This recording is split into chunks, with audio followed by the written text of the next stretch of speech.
Hello and welcome to the MHG podcast. As usual, life can be a little bit miserable and a little bit dark, so we're here to bring you a little bit of joy and a little bit of light. I forgot which way round that went. As usual, I'm Bradley, joined by Stu.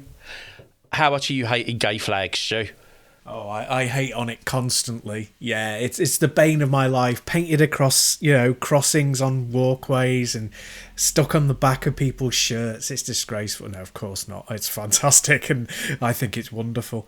And people don't understand representation whatsoever, so it really makes me happy. Well, I think you're wrong there. I think people do understand representation, as long as that representation is cis white male. Yeah, it's about them, yeah. You know, they are the minority these days. There's a brilliant, before I get on to like the bulk of this bit, there's a brilliant duo on Twitter, and they've got like TikTok, YouTube podcast thing called The Exploding Heads. Right. And they basically just absolutely rip the piss out of like call-in shows and sports presenters and politicians and stuff like that. But they are absolutely outstanding. I think have you heard the Colin from Portsmouth bits before? No, I haven't. No.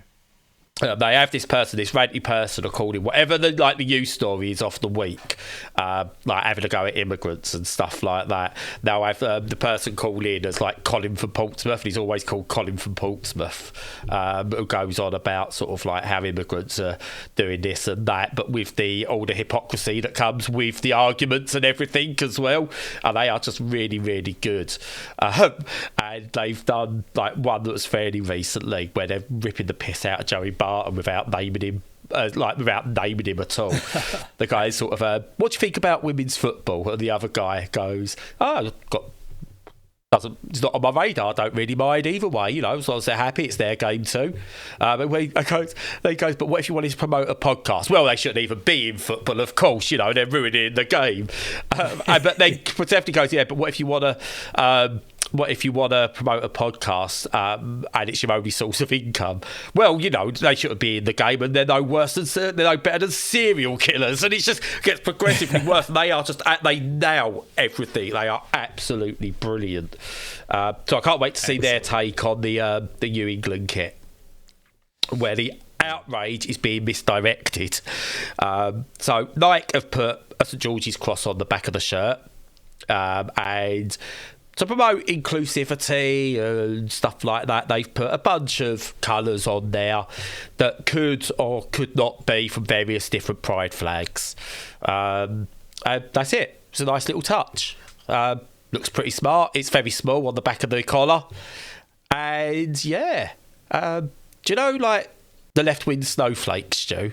Right, who get upset over everything because the left are snowflakes and can't take stuff. Yeah, the wokerati. Yeah. Well, yeah. Imagine that reaction, but times 10 from the right at the moment. Nice stuff. Yeah. We've had Mr. Joseph Barton has referred to it as, let me bring up the quote because it's worth it. They know exactly what they are doing. That's at Nike, at F8, at England. Trying to sneak that woke, gay, communist nonsense onto the England national team jersey. Cool. It'll be to appease all the lesbians who play for the Lionesses and in women's football. Nothing playful about it. That's wonderful. I mean, I like the idea of like having to appease them, like appease the lesbians. It'd be hilarious. It's like, oh God, got to appease the lesbians. What are they going to do if we don't? It's fantastic. But they will support the lesbians. This is what gets me. Like, this is where the hypocrisy comes in. It's like, I've got to appease the lesbians. But the lesbians are right when we find the ones that don't like trans women. Like, what? Yeah. Which is it? Peter Shilton, who was a bit of a hero of mine in the days, he's one of them as well, who's jumped in and slagged and sort of like which is my impression of Gammons. It's a good one. So Peter Shilton, former failed footballer Jamie O'Hara, who went, I represented England as a schoolboy to under 21 level, so not that good. every time I put the shirt on to play for my country, I felt pride and I felt honoured. I felt united and inspired because I was wearing a shirt that had my national flag on it. At night, give our players their flag back. There, obviously, spelt incorrectly. Oh, of course. Oh, absolutely. You wouldn't be a footballer if you didn't get like basic grammar and spelling. Or you wouldn't be a Twitter gammon if you were, getting that all wrong. And precisely. Lee Anderson. This is where you want to know what side do you want to be on. Lee Anderson, leave our shirt alone. So, who else is there? Emily Fulbury, having a go. Can't find her quotes, but she's having a moan. Oh, yeah, you wouldn't expect Nike to look at the Welsh flag and change the dragon to a pussycat. What? I mean, what? I mean, why? No? Who? They're not changing the three lions emblem, by the way. That's still as it is.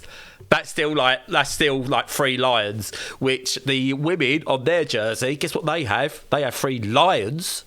Just saying. Yeah. And then Sunak and Keir Starmer, we found what brought them together as well, because the Tory and the Tory in disguise are both going, oh, this is not right, this is our flag. Bloody hell. So I'm hoping beyond hope that Nike stick to their guns, because one, don't let them win. Two, it's hilarious. And three, it's hilarious. I think it's hilarious. And I love it as well because, what you're doing with that sort of thing is you go in, this is not like a group or an organisation. It's about a collection of people who live in your country. So you go in, right, okay, so traditionally you've got the flag and the flag represents the country. And then you're changing the colours and going, this is highlighting people within that country. So it's different from when they do the police thing where they change it to black and white with a blue line, because that's an institution. This is just about people, about human beings, and it's totally great. And it's the sort of thing you can embrace unless you're a complete bigot, and the minute you speak out about it you immediately target yourself as a bigot, because only bigoted people would care. Yeah, no, totally. I mean, again, you're making Nike look like the good guy here. Look, that's how bad you are, right? So, sweatshops and all that. Now, the biggest controversy with the England kits should be the cost. £124 for an adult shirt and £119 for a child shirt. What? Yes. Now, you can get slightly cheaper ones at £90 and £80 for the stadium replicas, not the actual proper jerseys. So you get cheaper materials and stuff like that in it. So, but that's still ridiculous. Buy from one of the dodgy sellers on Facebook, on DHgate, wherever. You can get them for £25 printed. Do that. Yeah. Because we got an England goalie shirt for Edith with Mary Earps on the back before Nike started selling them. Because Nike weren't selling them. So, the factory workers, don't worry about the factory workers in the sweatshops with Nike. They're making bang, okay? They're making money because what they do is the fakes nowadays aren't fakes. The fakes these days, they just steal the materials that are left over and make their own kits at home. And then they get sold because why the hell not? You might be funding a little bit of terrorism. Who cares? This is better than funding Nike. Oh my God, what a world, honestly. Yeah, I know. Where the terrorism's the lesser of the evils. I know, right? Whichever angle you approach this topic from, there's so many problems. Jesus. But the only thing in it that isn't a problem is actually having the pride representation. No, I know. Yeah, that's the one thing that's not a problem.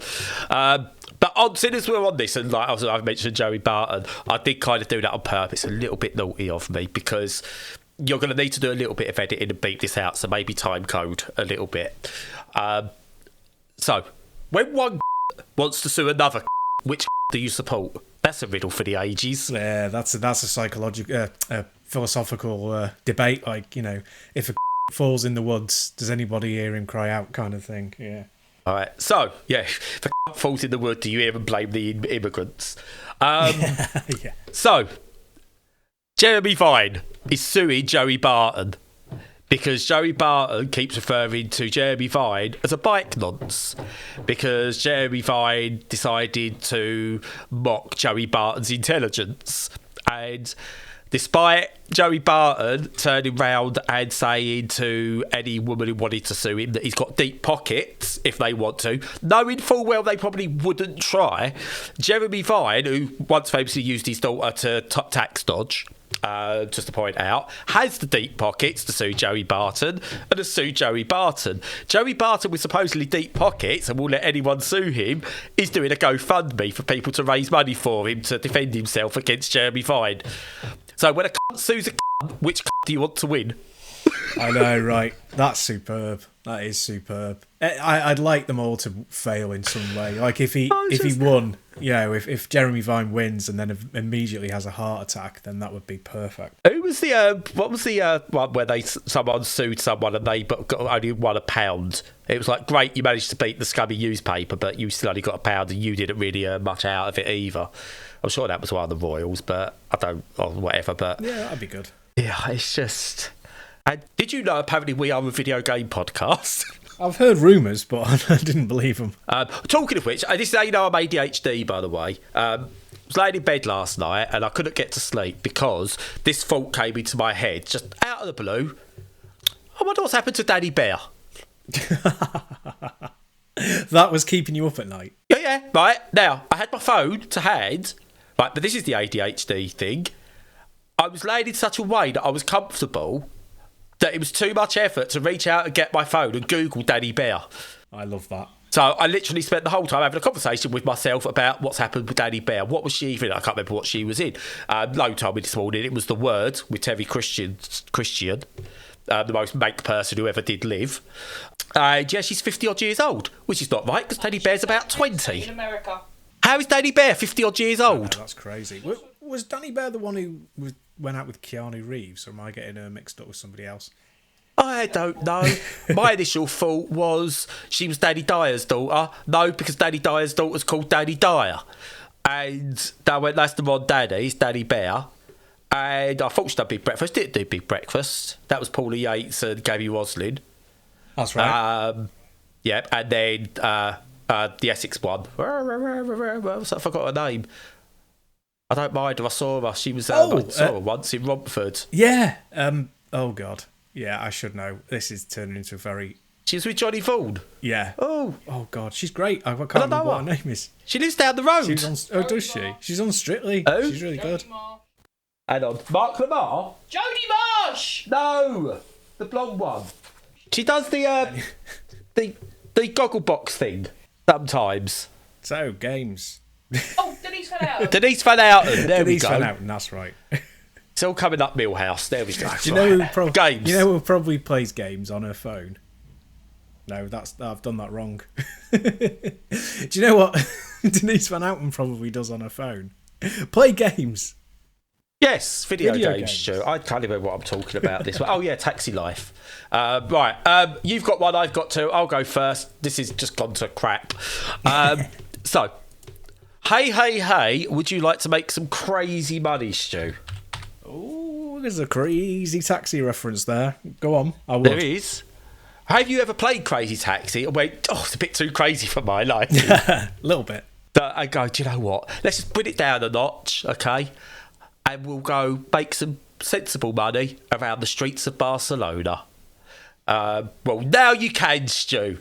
In Taxi Life, a city driving simulator. Wow. Which, if you're aware of Euro Truck Simulator and games such as American Truck Simulator, Bus Simulator, Train Simulators and all that. Well, now there's a taxi one.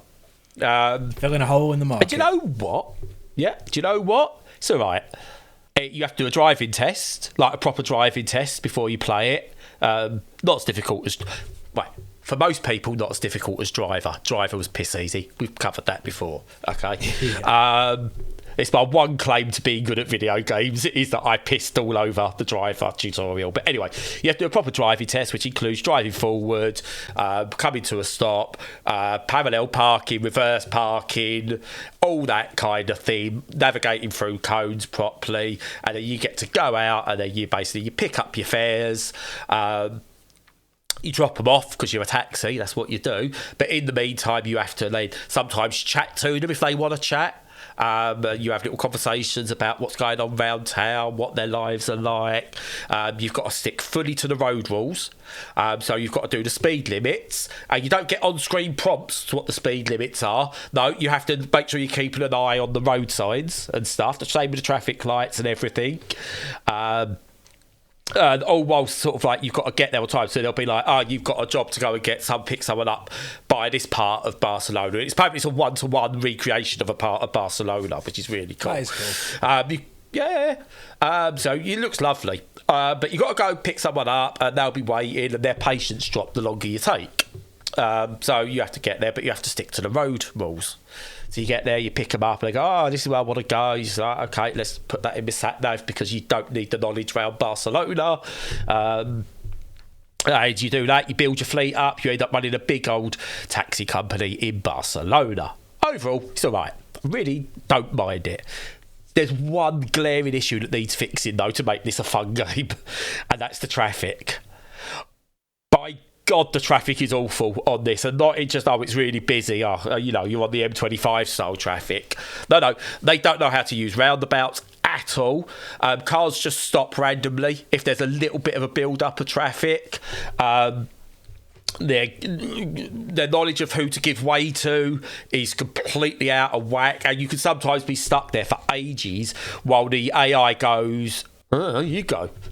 And then you kind of stood there, and if you try and overtake, you might get punished because you've done an illegal manoeuvre. Sometimes they'll just randomly stop and you'll straight into the back of them, and not in a natural way, which is all well and good. And I get that, but you really got to be sort of like careful on the controls because you've obviously got to stay at a speed limit. Now, staying at a set speed limit on a controller is the worst because you can't just rest your finger just right. So you're either going too fast, slightly too slow, too fast. You want to go, which isn't good on your fuel management, I'd imagine. But yeah, they fixed the traffic side of it. This is a cracking game to go and lose yourself in.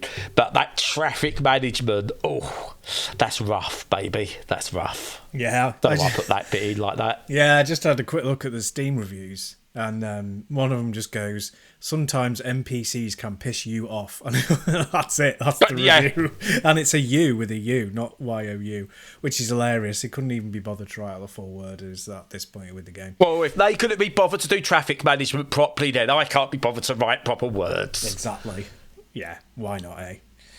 Lots of people angry it doesn't work with a wheel as well, which I get because people who play these games are, they generally go, I'm all in with this. I want my wheel. Like I've seen the people with the big Euro Truck Simulator, like 5 screens set up with an actual rig built in their living room. Yeah. So yeah. Well, exactly. And if you're playing like Train Simulator, you've got those like things, the levers and the pulleys and the thing. You just want the full experience, because you're a nerd, and that's good.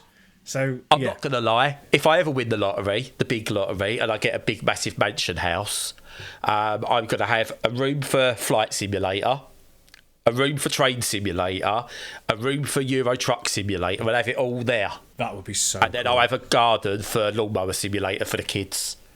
Yeah, I think everyone. That'll be an actual lawnmower. Everyone who's into games should have that kind of a room if they win the lottery. Yeah. I definitely would. And I'll probably never go and play one of them for like 3 years, but it's there. That's the important thing, That's the important thing, that it's there. And obviously be a proper racing setup as well with like hydraulics and everything, but all in separate rooms. Imagine coming round to mine if you had all that. That'd be amazing. I know, right? I'd live there, basically. And I'd still just sit there and play it all on my Steam Deck. I know, just because it's easier. Yeah. I don't want to get up and go and fly today. I'm just going to play the Steam Deck. Yeah. Yeah, it's a good game. Unfortunately, totally ruined by the AI. Hopefully they can fix it because, as I said, it's a nice alternative to other things. I do like these simulator games. I think they're cosy in their own way. And yeah, it's a shame. I think it's prevent it being a really good game to just being one I don't fancy playing until it's fixed. That sounds fair, and hopefully they'll get to that and it's done, because otherwise it'll probably just bomb. Can't say the word bomb on a plane. We'd be talking about Flight Simulator. We're probably going to be put on the list now, Stu. We're not allowed to buy any more flight sims now. It's just like, you're on a plane sim blacklist. Yeah, sounds about right. Right, what have you been playing, Stu? Come on. Well, from the mean/badly driven streets of Barcelona to some nebulous dystopian semi-futuristic world where you're a police officer and, a cab, obviously. I've been playing a game called Wanted Dead, which is I've played this one. Yes, it's such a great title. I love that title. I want there to be more game titles that are, popular phrases where you just chop several words out of them and just see what happens. So absolutely brilliant name. I love it. Shame that's where it stops. What it is it's basically like a third-person action game. Very much in the sort of, the touch points most people bring up are like Ninja Gaiden. But after playing it through, and I've completed it, I'd say it's a cross between Metal Gear Rising and Killer is Dead. And one of those games is absolutely amazing. Metal Gear Rising is one of my favourite games of all time. And one of them Platinum at its best. And one of them is fairly mediocre, which is Killer is Dead. And Wanted Dead falls off the edge of both of them. And I have to preface this by saying I actually enjoyed this game. It's one of those games that is objectively garbage, but it's got some good ideas in it, and I connected with it and I enjoyed it. That is not a recommendation before anyone goes, I'll go out and buy it. It's not a recommendation. Listen to what I have to say first, because it'll probably put you right off. So the great things about it are that it's got a mixture of, instead of it being just a sword or just a gun or whatever, it's got a mix of the two. So, you've got two types of weapon and they mix up well. So a little bit like the way that, Devil May Cry does that, but even more so because the gun part of it is very, very important, and not just for juggles. It does interrupts and stuff. It's very integral to the fighting experience in a way, like Bayonetta and Vanquish and that sort of thing. And that kind of mixes up the combat. It's got a cover system. It's got finishing moves that you can do. It's got a skill tree, which is actually really good. And it's got some good enemies in it, right? Now, I liked the way that those things combined, but everything else about it is bad. And it starts pretty early. And the game kind of starts okay and then kind of gets worse progressively. And I played it on the easiest setting, which is still not particularly easy, because the game is absolutely balked when it comes to difficulty levels. The final boss is nowhere near as difficult as just a regular fight between a couple of enemies mid-game, for example, because they've got the balance totally wrong. They've got it's just, honestly, they'll throw in like 3 of these cyborg ninjas at you at once in a tiny confined space, and you're supposed to try and get out of it. The camera doesn't work properly, constantly gets stuck, bumping up against walls. There's no lock on, so you can't lock on to enemies, which is like the biggest, most overlooked feature of this kind of game ever in the history of gaming ever. The weapon balance is totally off. Like, some enemies die to like practically a single hit. Some take like 3 minutes of attrition trying to beat them. And this is just, again, in the middle of a level. The checkpointing system is a disaster. As I say, the difficulty spikes are legendary. It's pretty ugly. The character models are great. The backgrounds are disastrously ugly. It's such a weird mess. It feels like they had funding pulled like midway through and they just couldn't complete the game they wanted to do. And so, it's like, somebody who's very well dressed walking through a rundown area. It just basically pretty much doesn't work. And there are so many other games that are either free or buttons now that do it so much better, in not even the giddy heights of, DMC or Bayonetta, or even like mediocre stuff like Killer is Dead.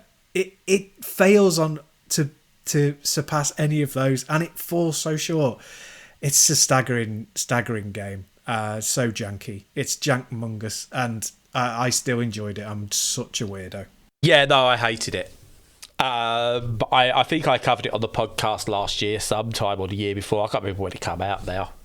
It's a bad game. I wiped it from my memory. Last year. Beginning of last year, I think it was, yeah. Yeah, it got loads of good reviews, and I don't know why. It's like, you kind of get it with like Deadly Premonition and stuff like that. You kind of go, yeah, I get it. Right? They are bad games, but that's part of the charm. It's why it works and it does. Blah blah blah blah blah. This is just a bad game. I don't like it. I never want to play it again. I was really excited for it because it looked really good. The cutscene Jank, all for that, all for cutscene Jank. But make your gameplay semi-decent, and it's just not for me. And I couldn't get on with it. Again, happy that you found enjoyment in it through the Jank, because I think that's cool. I just couldn't. I played it and I was like, I hate this. I couldn't put it down. Don't get me wrong. There's something engaging about it. But I was like, yeah, no, I hated it. It's like having sex with an ex who you hate. You're doing it because kind of like it's there and it's been offered, and you're like, well, go on then. I'm not going to enjoy this. In fact, I'm going to make it angry. And that's kind of how I played it. The angry sex game. Yeah, no, it's... the reason I like to complete the shit sandwich, the thing that I enjoyed is that some of the ideas in it are really excellent, and like like in a lot of games there aren't that many games that have like finishing moves that are kind of integral to the gameplay experience, and the ones that do, they're very often a kind of like subsidiary thing. It's like, oh, you've done all of this and now you can do the final thing. But they were very much trying to do what Metal Gear Rising did, which is make it integral to the gameplay. So obviously you had to do is it called Bakamatsu or Katamatsu or something like that in Metal Gear Rising, where you destroy the core. And they're trying to do something like that. And when it works, it's really great. It's really, really good. There are some really cool finishes. They're like John Wick in a lot of ways. There's a fantastic one where your main character, she like slices the guy a little bit, takes his feet out from under him, drops a grenade under his body and rolls away, and the grenade goes off and he bops up in the air, and it's brilliant and it's hilarious. And I kept finding them. There must be at least like 15 or 20 of them scattered throughout the game, and some of them only pop up rarely, and it's one of those things that really enhances the experience, especially like I say, like some of loads of the enemies are well overpowered and just tanks and take way too much damage to die. Sometimes you'll just do a perfect parry and you'll break their guard and they'll be vulnerable to a finishing move, and you do it immediately, and the satisfaction of pulling it off is really good. And they get the balance completely wrong with it, and it's full of jank, but when it works, it's very clever. And again, that makes me feel that it is just like unfinished, ran out of money, ran out of sponsorship, whatever. But it just it does feel like it's got great ideas that were just badly put to screen. Yeah, definitely. Yeah. It's got ideas, and I respect them for putting something. That is something I'd rather play than some of the microtransaction-laden live services. It's a bad game, but at least it's made with heart and not designed to fleece you every week and make you play a game like a job. So, it's got that to it, and I respect them for that. It's just, I just found it a bad game, unfortunately. Well, you were right. I am wrong, and I admit it. No. This is one of those where you're not alone. I know you're not alone in this. There's lots of people who objectively love this game as well. So it's doing something right, obviously. And like with all video games, and we've said it before, if a few people find enjoyment from it, that's all that matters. True. Absolutely true. Yeah. I liked it enough to complete it, even though it was like, jankmongers, as I say. Right, moving on. Hey, it's me. Would you like to make some crazy money? Again? Yeah. What if you know Crazy Taxi, Joe? You played Crazy Taxi, yeah. Right. What if you still wanted the same level of crazy, but you wanted a bit more Italian plumber in your taxi. Yeah, go on. So, I've been playing a game called Yellow Taxi Goes Vroom, which is you are a taxi playing Super Mario 64. And that's the game. Okay. Yep. And it's something is the best way I can put it. Basically, yeah, you take on the role of this taxi and you're given task by a character called Mario, who is literally in the game, it says legally distinct character as well. So it's very self-referential humour. It's give or take the humour. I laughed a couple of times. Some of it's a bit, oh God. But the humour's there. And it drives the game. It fits the palette. You've got these 3D Mario 64 style levels that you've got to go around, collect coins, collect gears. The more you collect, the more different places you can unlock to go. The same as, when you collect stars and stuff in Mario 64, you can open new doors, go through them and do more things. And each level has its own little challenges in it. And it's just like you get these different power-ups as you go. And it's basically, you can use a mixture of, and this is the brilliance of it in a way, a mixture of driving control, so right trigger to drive forward, left trigger to brake and go back, or your directional pad to move forward, left, right, whatever. Which is really, it works. And I found myself using the two sometimes. I couldn't get, like, if I was going somewhere, I forgot that I could just turn around sometimes. It was just reverse now. I'm like, I don't need to reverse. I can actually just turn around on the spot. You just go through and do Mario things in a taxi. And that's honestly the game. And it's good. It's not great, but it's not rubbish. It's just good. And it's like, it's not Mario 64, it's not Mario Odyssey, it can't be. But, sometimes you just go, this game is so stupid, I can't not help but like it. And this is what this game is. It is, honestly, it is so dumb and so stupid, and it feels like they've gone, right, in this hat, we've got a character, and in this hat, we've got a game creation concept, and we're going to put them together. They pulled out Taxi, they pulled out Mario, and went, all right, there we go, we're making Mario Taxi. Yeah. And it works. Honestly, it works in all the right ways. I don't know what people are going to make of it. That's the weird thing I've got. I don't know what people are going to make of this, because it is clearly... It's not a rip-off, but it's a clear homage, shall we say. But the taxi's really weird, because it's not like a taxi, drivey taxi. Well, it is, but it's a clockwork drivey toy taxi as well, for no reason whatsoever. That's odd. Yeah, there's a guy that's got a pizza as a head. He's like a king with a pizza as a head. I think that might be a reference to Katamari Damacy. When you look at the character, I think that might be a character for the what's he called, the King of All Cosmos. I think it might be a reference there. Some of the level designs, like the green and green checker areas, like obviously straight out of Sonic, but all 3D and Mario-y, and it's weird and glorious. It comes out in April. I've had it for a few days, and I just can't help but have fun with it. And it's just one of those games. It's launching it's going to be about £15 when it launches, which, having played it and not put money down for it, I can say, do you know what? Yes, that's worth it. But I can see why a lot of people might go, Jesus Christ, £15? I don't know. But rest assured, it's brilliant. It's by the people who also made, just for reference, if people want a reference to the developers, who made Monster Prom, which is really good, and Move or Die, which is also pretty good as well. So they've got a decent knowledge of games from before. Well, it sounds all right. These things kind of live or die on whether they have a good new quirk, for me, especially like platformy 3D games, because I've played on recently Penny's Big Breakaway, and it had a decent quirk in that, which It's a good hook. It didn't turn out to be a particularly amazing game. I finished it. Yeah, it was all right. But yeah, you kind of need something that's going to reel people in, especially if it's a bit of a crowded genre.